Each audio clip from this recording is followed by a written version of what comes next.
I feel like we're all probably sick of talking about it, but the pandemic, it's obviously something that we're still going through. During that time, I think the one thing I learned about, and it was a crisis that pretty much has gone on for 2 years now, is the principles that we use and our science is pretty simple, right? If we utilize the things that we use with clients, just with our colleagues, you'll be able to navigate that crisis much more rapidly. And think about it.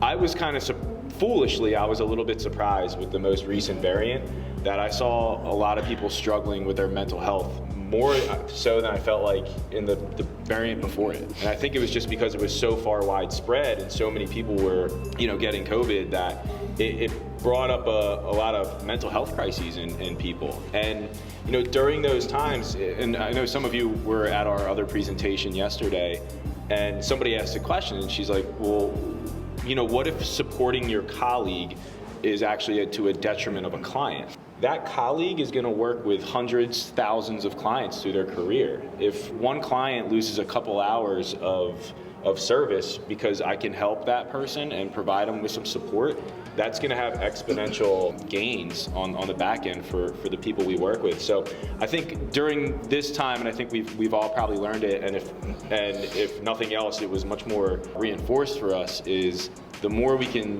take care of and support each other and use the science with each other to support, the clients get taken care of no problem. You really almost don't even have to focus on it. During times of chaos like this, I think something that Paulie just said resonates, where he said, I may not be confident in myself, but I'm confident in the science. That resonates with me because, look, raise your hand if there are times that during this 2 years you just don't feel confident. Yeah. Well, I think that to expand on what he said, we have a North Star, which is the science, and it's like a guiding light.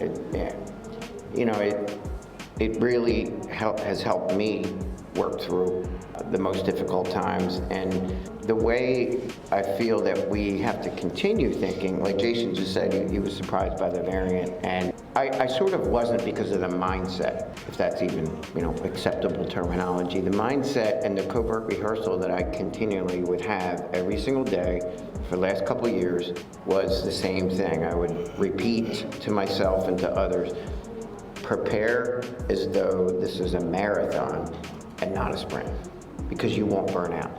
Burnout is very, very high right now, as you know, and 50% of people, plenty of SHRM studies, Society of Human Resource Management, and CNBC, there's studies that have been done that 50% of people want to change careers.